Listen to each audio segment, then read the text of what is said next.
শুরু করছি আজকের গল্প গজেন্দ্র কুমার মিত্রের লেখা স্বপ্ন বা মায়া। ভয় পাবার মতোই পরিবেশ, কলকাতা থেকে বেশ কিছুটা দূরে। বিহারের একটি স্বাস্থ্যকর পার্বত্য গণ্ডগ্রাম কল্পনা করুন। স্থানীয় একটা বড় ধাতুর কারখানার জন্যেই যা 12 মাস কিছু কিছু লোক থাকে, নইলে গরমে বা বর্ষায় খা খা করবার কথা। তাও কারখানার একটা নিজস্ব কলোনি আছে, সে একটা শহর বিশেষ। স্থায়ী কর্মচারীরা সেখানেই থাকেন, সেখানে ইলেকট্রিক আলোও আছে। আসল শহরে নেই, মানে আমি যখনকার কথা বলছি তখন ছিল না, সম্প্রতি হয়েছে। এই জায়গায় ধুধু মাঠের ভেতর 35-36 বিঘের বাগান, তার মধ্যে একটি বড় বাংলো ও গুটি 2 আউট হাউস। কবে কোন মান্ধাতার আমলে বার্ড কোম্পানির কোন সাহেব এখানে এই বাড়ি তুলে অফিস কাম রেসিডেন্স বানিয়েছিলেন, আজও এটা তাই বার্ড কোম্পানির বাংলো বলে চলেছে। এখন আর অতটা মাঠ নেই, চারিদিকে বেশ কখানি বাংলো হয়েছে, তার মধ্যে দু একটা স্থায়ী বাসিন্দাও থাকেন কেউ কেউ। খানিকটা সিনেমাও হয়েছে একটি, অর্থাৎ চেঞ্জার বাবুরা এলে পুজো থেকে ফাল্গুন চৈত্র মাস পর্যন্ত নিয়মিত একটা করে শো হয়। বাকি সময়টা ওরা মধ্যে মধ্যে ফিলার দিয়ে দেখেন এক আধ দিন, লোক না হলে আবার বন্ধ রাখেন। সে সময় এসব কিচ্ছু ছিল না, বাংলোর চারিদিকে মাঠ, দু একটা আগাছা, বহু দূরে দূরে একটা দুটো বাংলো, তাতেও সবসময় ভাড়া থাকে না। ওদিকে একটা ছোট্ট পাহাড়, সেখানে বেশ কটি প্রেমিক যুগল গলায় দড়ি দিয়েছে। আর এদিকে মানে পূব দিকে এগিয়ে এসে রেলের লাইন, লাইনের এপাশে নতুন একটা বাংলো হয়েছে সবে, তাতে লোক থাকে না। আর একটা 3 বাংলোয় একঘর উদ্বাস্তু পাঞ্জাবিরা এসেছেন। ওপারে একটি বাঙালির বাড়ি, লাল বাংলা নাম, সেইখানেই আমাদের উষা বৌদিরা ভাড়া থাকতেন একপাশের একটা অংশে। উষা বৌদিরা মানে বিধবা উষা বৌদি, তার অতি বৃদ্ধ শ্বশুর আর একটি চিররুগ্ন দেওর। বাকি বাড়িটা বাড়িওয়ালার অংশ খালি থাকে প্রায় 12 মাস। এই লাল বাংলা ছাড়া এদিকে আর বাড়ি নেই। একটা ছোট্ট মুদির দোকান আছে, যা সকালে ঘন্টা 3-4 এবং বিকেলে ঘন্টা 2 খোলা থাকে। আর আছে এক উড়িয়া ঠাকুরের পানের দোকান, সে দোকানের মালিককে ঘিরেও বেশ একটা রহস্যের জাল বোনা আছে। অনেক প্রবাদ, সে নাকি নানা রকম গুণ তুক ও মন্ত্রতন্ত্র জানে। ঠাকুরটিকে এখানকার অধিবাসীরা বেশ ভয়ের চোখে দেখে। ঠাকুরের অধীনে নাকি গুটি কত ভূত প্রেত আছে, ইচ্ছে মতো তাদের দিয়ে সে মানুষের অনিষ্ট করতে পারে। ব্যাস এই পর্যন্ত। লাল বাংলার সামনে দিয়ে রাস্তাটা চলে গেছে ওই কারখানা শহরে। সে পথ ধরে বহু দূরে গেলে তবে দু একটা বাড়ি দেখা যায়। অবশ্য এই লাল বাংলার পিছনে নদীর ধার ঘেঁষে বেশ একটা ঘন বসতি আছে, বাঙালির, আদিবাসীর এবং ভাগ্যান্বেষী কয়েক ঘর গোয়ালা ও মারোয়ারির। কিন্তু সে বেশ খানিকটা পেছনে, ডাকলে হঠাৎ কেউ বেরিয়ে আসবার সম্ভাবনা নেই। এহেন বার্ড কোম্পানির বাংলোর এক আউট হাউসে থাকতেন বিধুবাবুরা। বিধুবাবুর বয়স তখন 90 পেরিয়ে গেছে, তার ছেলেরা সবাই কৃতী। সেই জন্যেই কেউ কলকাতায়, কেউ জব্বলপুরে, কেউ সারেন্ডায়। সেসব জায়গায় বিধুবাবুর শরীর ভালো থাকে না বলে তারা বাবাকে বাড়ি ভাড়া করে এখানে রেখেছেন। ছোট ছেলে ভবেশবাবুর পয়সা বেশি, তিনি এখানে একটা জমি কিনে বাড়ি শুরু করেছেন, বাবার যাতে থাকার সুবিধা হয়। এই নিচু আউট হাউসটা বিধুবাবু বা তার ছেলেদের কারোই পছন্দ নয়। নেহাত এই পাশের মাঠে বাড়ি হচ্ছে, কন্ট্রাক্টরদের হাতে ভার, তবু বিধুবাবু অল্প স্বল্প দেখাশোনা করতে পারবেন বলেই এখানে আছেন। এখানে তখন থাকেন বিধুবাবু, তার বয়স 92 কি 93। তার বড় ছেলের মেজ ছেলে কানাই, বয়স বছর 27।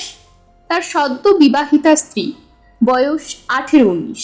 আর ভবেশবাবুর একটি মেয়ে রমলা, বয়স আরো কম, 14-15 হবে।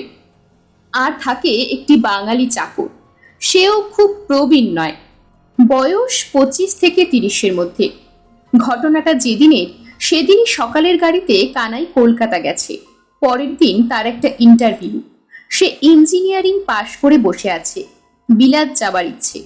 ইন্টারভিউটা সেই সম্পর্কিতই।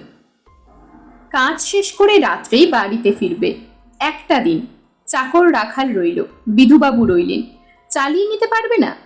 বাড়িওয়ালাদের মালিও আছে একজন, তার অবশ্য একেবারে পেছন দিকে ঘর, তবু মূল বাড়িতে এসেও শুতে পারবে। কানাই যেদিন যায় তার আগের দিনই বিধুবাবুর একটু জ্বর হয়েছে। তিনি সে কথাটা বলেননি, পাছে কানাইয়ের যাওয়ায় বাধা পড়ে, কাজের ক্ষতি হয়।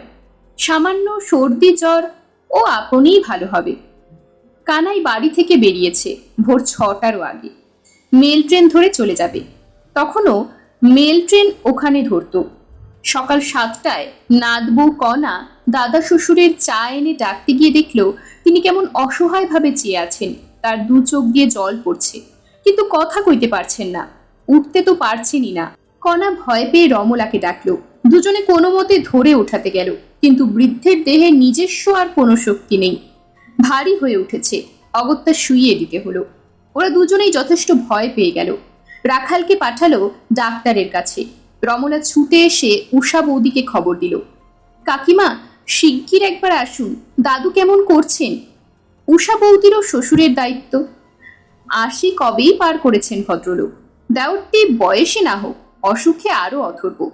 সকালে রান্না জলখাবার সবই আছে। মায়ের স্নানের গরম জলটি পর্যন্ত করে দিতে হয় 12 মাস।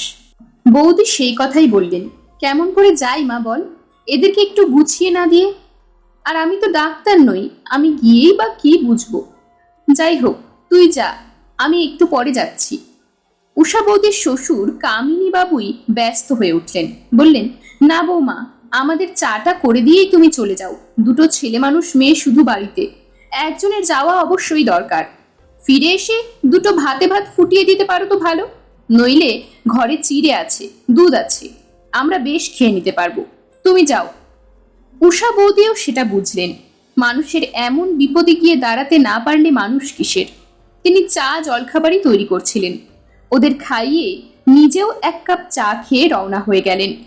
তিনি যখন পৌঁছলেন তখনও ডাক্তার আসেননি। তিনি যা বুঝলেন, বৃদ্ধের অবস্থা খুবই খারাপ। হাত পা ঠান্ডা হয়ে গেছে, কপালে ঈষৎ চটচটে ঘাম, হাঁপড়ের মতো নিঃশ্বাস পড়ছে, দৃষ্টি স্তিমিত। উষা বৌদি আবারও রাখালকে পাঠালেন একবার ডাক্তারের কাছে, কিন্তু ডাক্তারও স্বাধীন নন। ভোর থেকে তার দৌড়েও বহু লোকের ধর্ণা দেয়। যে কটা খুব জরুরি কেস সেরে আসতে আসতেও 10টা বেজে গেল। এসে রোগীর দিকে চেয়ে তিনিও ঘাড় নাড়লেন, বললেন, মিছিমিছি আর ফোড়াফুড়ি করে লাভ নেই, এ শেষ অবস্থা। আর 94 বছর বয়স হলো। ওরা যতই বলুন কম, আমি ওকে সার্টিফিকেট লিখে দিয়েছি। আসল বয়স আমাকে বলেছেন। কতদিন আর ধরে রাখবেন বলুন, শেষ তো একদিন হবেই। আর একটু পরে সমস্ত গায়ে পাথর হয়ে আসবেন, দেখবেন শুধু গলার কাছটা ধুকধুক করছে। সেই সময় একটু নামটাম শোনাবেন, বরং গঙ্গাজল থাকলে 2-1 ফোঁটা মুখে দেবেন। তা এখন এদের উপায়? কেউ যে নেই। তাই তো। আচ্ছা, আমি এখনই ডাকঘর থেকে ভবেশবাবুকে ট্রাঙ্ক কল করছি। কিন্তু এখন তো আর সকালের ট্রেন ধরার কোনো উপায়ই নেই, আসতে সেই রাতের গাড়ি। এখানে আসতে হবে মোটামুটি 3টে। ডাক্তারবাবু তার কর্তব্য সেরে চলে গেলেন। তার আর কি বা করবার ছিল, তবু তো উপযাচক হয়ে ট্রাঙ্ক কল করার ভাগটা নিলেন। উষা বৌদি পড়লেন ফাপড়ে। তার নিজেরও শরীর ভালো নয়, লো প্রেশার, উদ্বেগ উত্তেজনাই যথেষ্ট খারাপ। তার উপর ছোটাছুটি করা তো একেবারেই উচিত নয়। কিন্তু কি বা করবেন, এই দুটো বলতে গেলে বাচ্চা মেয়েকে ফেলে যাবেনই বা কেমন করে। কনাই দুজনের মধ্যে বড়, বিবাহিত, কিন্তু এ বয়সে এখনকার হিসেবে তার হেসে খেলে বেড়াবার কথা। উষা বৌদি রোগীর কাছে বসলেন। রাখালকে বললেন, তুই যা হোক করে দুটো ভাতে ভাত ফুটিয়ে খাইয়ে দে বাবা, নইলে এদের আজ আর খাওয়া জুটবেই না। বেলা 12টা নাগাদ এদের দুজনকে বসিয়ে উষা বৌদি বাড়ি গেলেন।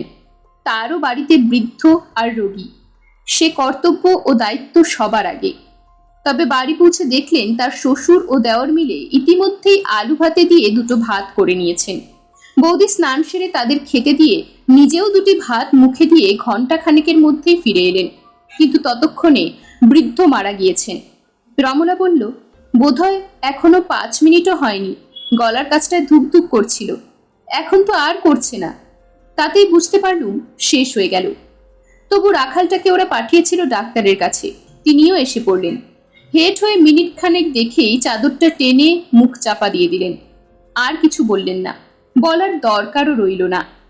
এবার সবচেয়ে বড় প্রশ্নটা দেখা দিল সৎকারের। ডাক্তারবাবু বললেন, লোক আমি এখনই জোগাড় করে দিতে পারি। স্কুলে খবর দিলেই মাস্টার মশাইরা এসে যাবেন। ছেলেরা আছে, আমার পাড়াতেও ব্রাহ্মণ ছোকরা আছে 2-3 জন, সন্ধ্যের আগেই কাজ সেরে ফেলতে পারবে।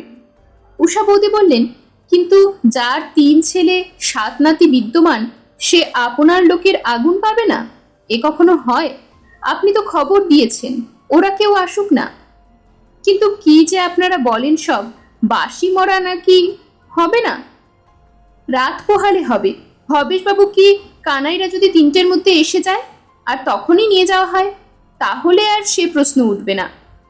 নইলে তারাই বা কি বলবে? বলবে আমরা কেউ এলাম না, আপনারা 7 তাড়াতাড়ি শেষকৃত্য করতে গেলেনই বা কেন?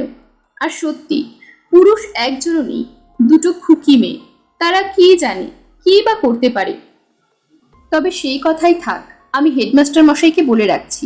উনি 2-1 জন মাস্টার মশাই কি ওপরের ক্লাসের 2-4টে ছেলেকেও বলে রাখতে পারবেন। আয়োজনও যা কিছু করার করে রাখতে পারবেন। বাস টাস কাটিয়ে ওরা বরং স্টেশনেই অপেক্ষা করবে ওই ট্রেনটার সময়। ভবেশবাবু বা আর যারা আছেন তাদের নিয়ে চলে আসবে, তাহলে ভোর হবার আগেই বার করতে পারবেন। যথেষ্টই করলেন ডাক্তারবাবু। টেলিফোনের খরচা আর এদিকে যা দরকার হতে পারে সেই টাকাটাই নিলেন শুধু। এরা অনেক পিড়াপিড়ি করা সত্ত্বেও ফিয়ের টাকা নিতে রাজি হলেন না। বললেন, চিকিৎসাই করলুম না, ফি নেব কেন?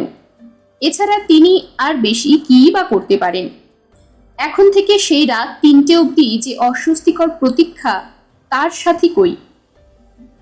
লজ্জাতেই সে কথাটা বলতে পারলেন না এরা। রাখাল আছে, মালি আছে, সেই যা ভরসা। উষা বৌদি বিকেল 4টে নাগাদ রাখালকে দিয়ে চা করিয়ে খাওয়ালেন এদের। খাবারও কিছু তৈরি করতে বললেন। বললেন, সব যতক্ষণ না দাহ হচ্ছে ততক্ষণ অসহ্য লাগে না, তোরা খেয়ে নে, কোনো দ্বিধা করিসনি। তারপর ওদের একটু খবর নিয়ে আসি বলে আর একবার বাড়ি এলেন। স্নান করে চা তৈরি করে খেয়ে এদের খাইয়ে রাত্রে চিড়ে দুধের ব্যবস্থা করে রেখে লাল বাংলোর বুড়ো মালিকে বাড়ির মধ্যে শুতে বলে আবার চলে এলেন। শ্বশুর মশাই তাড়া লাগিয়ে পাঠালেন আরো, বৌমা তুমি যাও, আমরা ঠিক থাকবো, তার জন্য কিছু ভেবো না। ওদিকে কচি মেয়ে দুটো বোধহয় এতক্ষণে ভয়ে কাঠ হয়ে গেল। বৌদিও ছুটতে ছুটতেই প্রায় এসে পৌঁছলেন, কিন্তু ফটকে ঢোকার আগেই কেমন যেন নিজের মনের মধ্যেই একটা ধাক্কা খেলেন। জনবিরল মাঠে সেই প্রায় সন্ধ্যায় কোনো মানুষের দেখা পাবেন ও বাড়ির মালি বা চাকর ছাড়া আশা করেননি। দূর থেকে দেখলেন ফটকের পাশের ঝোপ মতো গাছগুলোর ছায়ায় কে যেন দাঁড়িয়ে কেমন সন্দেহজনকভাবে উকি মারছে। অন্যত্র এ দৃশ্য দেখলে চোর ভাবতেন, কিন্তু এখানে এখনো পর্যন্ত ও বস্তুটির তেমন বহুল প্রচলন হয়নি, মানে চুরির। তাই বুকের মধ্যেটা অকারণেই একটু ছ্যাট করে উঠল। তবু তিনি আরো দ্রুতই এগিয়ে এলেন। কাছে এসে মানুষটাকে দেখে তার সেই অজ্ঞাত আশঙ্কার ভাবটা বাড়ল বই কমল না। পানওয়ালা ঠাকুর, ও লোকটা এখানে কি করছে? অমন চোরের মতো ছোক ছোক করে বেড়াচ্ছে কেন? বুকের মধ্যে গুড়গুড় করছে, যেন ঢেকির পার পড়ছে ভয়ে। তবু জোর করেই সহজ হবার চেষ্টা করলেন বৌদি। প্রশ্ন করলেন, ঠাকুর কি মনে করে এখানে? সহজ হওয়া এ অবস্থায় অবশ্য সহজ নয়, তাই কণ্ঠস্বর বেশ একটু রুক্ষই শোনালো। আগে না, কোনো দরকার নেই, এমনি শুনলুম বুড়ো বাবুটা নাকি মারা গেছেন। তুমি কার মুখে শুনলে? এবার স্পষ্টই সন্দিগ্ধ হয়ে উঠে বৌদির গলা। এরই মধ্যে কে যেন বলছিল, মা, কত বাবুই তো আসে সিগারেট কিনতে, তাই বলি যে যাই খবর নিয়ে আসি, যদি লোকজনের দরকার হয়। ব্রাহ্মণ তো, আমরাও ব্রাহ্মণ, আমাদের এটা দায়িত্ব। না, তেমন দরকার হবে না, লোকজনের ব্যবস্থা হয়ে গেছে, বাবুর ছেলে কি নাতি এসে পৌঁছলেই নিয়ে যাওয়া হবে।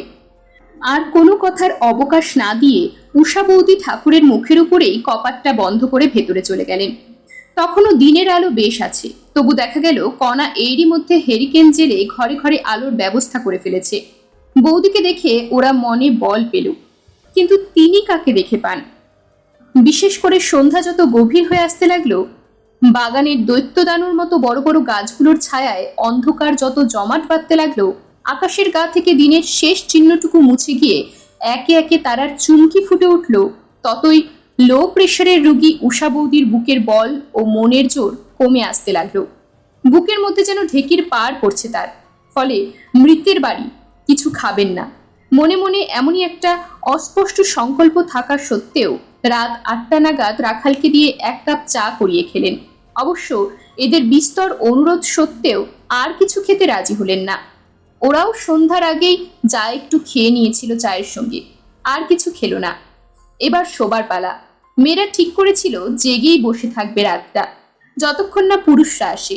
কিন্তু উষা বৌদি নিষেধ করলেন, বললেন, ওরে সে বড় বিশ্রী, তাতে শরীরের কষ্ট, আর যত রাত বাড়বে তত ভয় পাবি।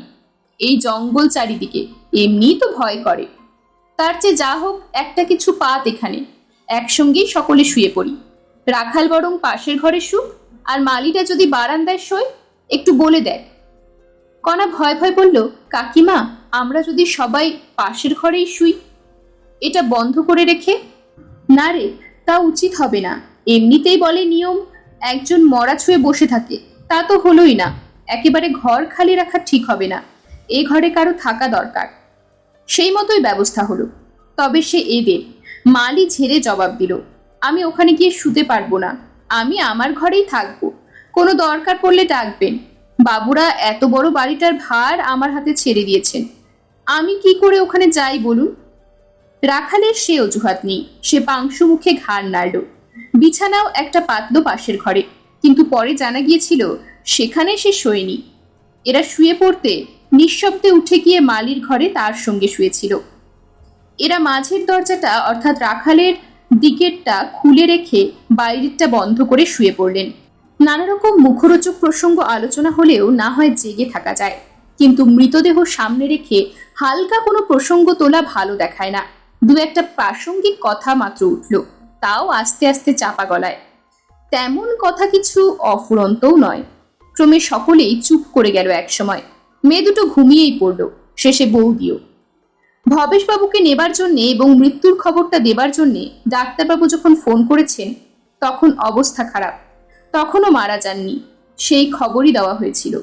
স্থানীয় স্কুলের 2-4 জন শিক্ষক এবং গুটি চারেক ওপরের দিকের ছাত্র স্টেশনে অপেক্ষা করছিল। ইতিমধ্যে তারা বাসের চালি ও দড়ি প্রভৃতিও গুছিয়ে রেখেছে।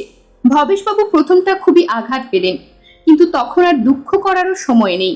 বাঙালিদের মতে মরা বাসি হওয়া খুব খারাপ, বাড়ির অকল্যাণ হয়। তাই মনের দুঃখ মনেই রেখে দ্রুত চলে আসতে হলো। কিন্তু বাংলোর গেট খুলে ভেতরে ঢুকে মোরাম আর ওয়ার্ডসের টুকরো ফেলা পথে খানিকটা এগিয়ে যেতেই নজরে পড়ল একটা কি সাদা মতো ঘাসের উপর পড়ে আছে। দ্রুত কাছে গিয়ে টর্চের আলোয় দেখলেন উষা বৌদি অজ্ঞান হয়ে পড়ে আছেন। তখন সর্বাগ্রে মুখে মাথায় জল দিয়ে বাতাস করে তার জ্ঞান ফেরানো হলো। আর তখনই আবিষ্কার হলো রাখাল এসে মালির খাটিয়ায় মালির পাশে শুয়ে ঘুমোচ্ছে। ওখানে দুটি অল্প বয়সী মেয়ে ঘুমে অচেতন। ঘরের দরজা খোলা। কি হয়েছিল উষা বৌদির? অনাবশ্যক বোধেই সেদিন কেউ আর জিজ্ঞেস করেননি। ভয় পেয়েছিলেন তা তো বোঝাই যাচ্ছে, তাছাড়া তখনকার কাজটাই প্রধান। পরে উষা বৌদি উপযাচক হয়ে খুলে বলেছিলেন ব্যাপারটা। কিসের যেন একটা আওয়াজে ভয় পেয়ে রাখালকে ডাকতে গিয়ে দেখেন সে বিছানায় নেই। তখন তার খোঁজে বেরিয়ে দ্রুত যেতে গিয়ে হোঁচট খেয়ে পড়ে যান, তাতেই অজ্ঞান হয়ে গিয়ে থাকবেন। এরপর বহুদিন কেটে গেছে। ভবেশবাবুরা এখানের বাড়ি শেষ করেছেন, তবে বাড়ির প্রয়োজন আর নেই। কদাচিৎ কখনো আসেন যান। উষা বৌদিরও বাড়ি বদল করেছেন। অনেক পরিবর্তন এসেছে এই গণ্ড গ্রামে। এখন এটা ক্রমশ শহরের রূপ নিচ্ছে। কিন্তু উষা বৌদির দুর্নামটা যায়নি। যে বাগে পায় সেই ওকে ঠাট্টা করে এই নিয়ে। কোনো রকম সাহসের প্রশ্ন উঠলেই সকলে বলে, যান যান, আপনি আর বলবেন না, আপনার কত সাহস তা বোঝা গেছে বিধুবাবু মরবার দিন। বৌদি চুপ করেই সহ্য করেন, সে আক্রমণের প্রতিবাদ করেন না। একদিন আমার সামনেই কে একজন সেই পুরনো ঠাট্টাটাই আরেকবার ব্যবহার করলেন। তিনি উঠে যাবার পর আমি বললুম, না বাপু, সত্যি ওই বার্ড কোম্পানির বাংলোখানি যা একটা জঙ্গল বিশেষ, অতখানি বাগান, বড় বড় গাছপালা, ওখানে এমনি রাত্রিবেলা গা ছমছম করে বাইরে বেরোলে। এখন তো তবু পাশে 2-1টা বাড়ি হয়েছে, তখন তাও ছিল না শুনেছি। আপনাকে ওরা ঠাট্টা করে, আমি তো বলি আপনার দুর্জয় সাহস। আপনি ওই 2টো বাচ্চা মেয়ে নিয়ে একা থাকতে রাজি হয়েছিলেন। আমি তো পুরুষ মানুষ, আমার অন্তত সাহসে কুলোতো না ওইভাবে একা থাকতে। এই প্রথম বোধহয় একটু সহানুভূতি ও বিবেচনার পরিচয় পেয়ে মুখ খুললেন উষা বৌদি। একটু চুপ করে থেকে বললেন, দেখো, তোমাকে আজ একটা কথা বলছি, এতকাল কাউকে বলিনি। ব্যাপারটা অত সহজ কিছু হয়নি। উৎসুক মুখে চেয়ে রইলুম ওর মুখের দিকে। বৃথা জেনেই হোক প্রশ্ন করলুম না। বুঝলুম উনিও এতকাল কথাটা বলবার জন্য ছটফট করেছেন। বৌদি আস্তে আস্তে বললেন, সেদিনের কথা তো শুনেছ সব। মেয়ে দুটো ছেলে মানুষ, ওরা যতই ভয় পাক, ওদের স্বাস্থ্য ভালো, ওরা সহজেই ঘুমিয়ে পড়ল। কিন্তু আমার চোখে ঘুম এলো না। দুর্বল শরীর, পেটে কিছু পড়েনি, তবুও ঘুম আসতে চায় না। জেগে চোখ বুজে শুয়ে আছি। বাইরে কত কি শব্দ হচ্ছে, শুনছি আর চমকে চমকে উঠছি। সত্যি বলছি ভাই ঠাকুরপো, রাত্রে বাগানে যে এত রকমের আওয়াজ হয় তা কখনো জানতুম না। পাখির আওয়াজ তো আছেই, বোধহয় বুনো শিয়াল কি কুকুর বেড়ালেরও যাওয়া আসা আছে।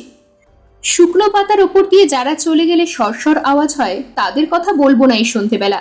তবে এসব শব্দগুলো তো জানি। জানি না এমন কত কি শব্দ যে শুনলুম সেদিন। তার মধ্যে একটা বুঝতে পেরেছিলুম, বেদবনের কটকট শব্দ। ওটা নাকি আপনি ওঠে মধ্যে মধ্যে। যাই হোক, এইসব নানান শব্দ কানে যাচ্ছে আর যেন হাত পা ঠান্ডা হয়ে আসছে। আমি সাহসী নই, কোনোদিন বড়াইও করিনি। নেহাত কারে পড়েই সেদিন থাকতে হয়েছিল।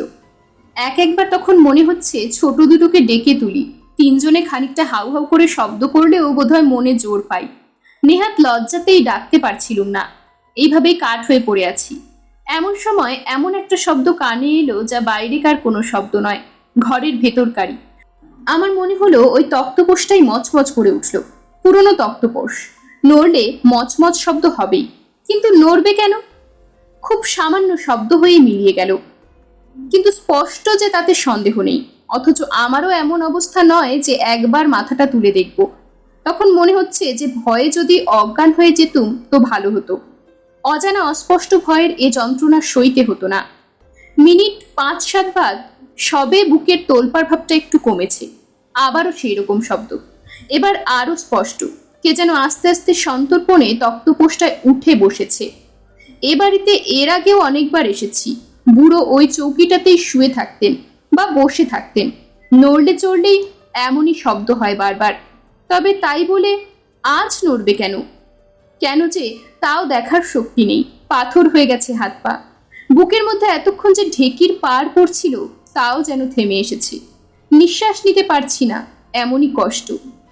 কিন্তু না, আর না। আমি ভাবলুম এ কষ্ট আর সহ্য হয় না। নিজেকে যেন একটা ঝাঁকানি দিয়েই উঠে বসলুম একটানে। ঘরে হেরিকেনটা জ্বলছিল বেশ পুরোপুরি। মোটামুটি আলো আছে। কোনো মতে তেমনি মরিয়া হয়ে চেয়ে দেখলুম তক্তপোষ খালি। চাদরটা একপাশে পড়ে আছে শুধু। মানুষটার কোনো চিহ্ন নেই। বিশ্বাস করো তুমি ঠাকুরপো, স্পষ্ট, বেশ ভালো করেই দেখেছি। 2-3 বার চোখ রোগড়ে। তখনও যে কেন হার্ট ফেল করলো না, এইটা আজ পর্যন্ত বুঝতে পারিনি। ডাক্তার বলে আমার হার্ট দুর্বল। সেদিন দেখলুম ওরা কিছুই জানে না। সেদিন আমি যে অবস্থা থেকে বেঁচে ফিরে এসেছি, লোহার হার্ট না হলে মানুষ পারে না। তখন আর আমার মাথা ঠিক ছিল না। কি করব? প্রথমটা মনে হলো চিৎকার করে উঠি, এদের ডাকি, কিন্তু গলা দিয়ে কোনো আওয়াজই বেরোলো না। বারবার চেষ্টা সত্ত্বেও। ভাগ্যিস বেরোয়নি। আজ ভাবি, মেয়ে দুটো উঠে ওই দৃশ্য দেখলে হয় পাগল হয়ে যেত, নয়তো চিরকালের মতো হিস্টিরিয়া রোগ জন্মাতো ওদের। কিন্তু তখন আর ও ঘরে থাকার সাধ্য আমার নেই। টলতে টলতে কোনো মতে ছুটে পাশের ঘরে এলুম। দেখি রাখালও নেই, বিছানা খালি, দোর খোলা, দুটো দরজাই হাট করা। টর্চ খুঁজে দেখবো কি আলোটা তুলে নেব, এসব কোনো শক্তিই ছিল না আমার। মাথাতেও কিছু আসছিল না। কি করছি কি করব কিছুই জানি না। সেইভাবেই টলতে টলতে বেরিয়ে পড়েছি। বোধহয় এখন মনে হচ্ছে মালির ঘরের কথাটাই অস্পষ্টভাবে মনের মধ্যে ছিল। তবে একটা রক্ষে, বাইরেটা তত অন্ধকার নয় যতটা আমি ভেবেছিলুম। সেটা যে শুক্লপক্ষ যাচ্ছে আমার খেয়াল ছিল না। সপ্তমী হবে কি ষষ্ঠী, তখনও চাঁদ পুরোপুরি অস্ত যায়নি। তখনও একটু আধটু আলোর রেখা লম্বা ইউক্যালিপটাস গাছগুলোর মাথায় লেগে। তারই একটা আবছা আলোর আভাস নিচেও এসে পড়েছে। তাতে আর কিছু না হোক, কোয়ার্টসের সাদাটে রাস্তাটা দেখা যাচ্ছে। অবশ্যই সে আলোর সুবিধেও যেমন অসুবিধেও তেমনই। আলো আধারিতে চারিদিকের গাছে মানুষ দেখছি। বিশেষ করে সাদা ইউক্যালিপটাস গাছগুলো তো আরো ভয়াবহ।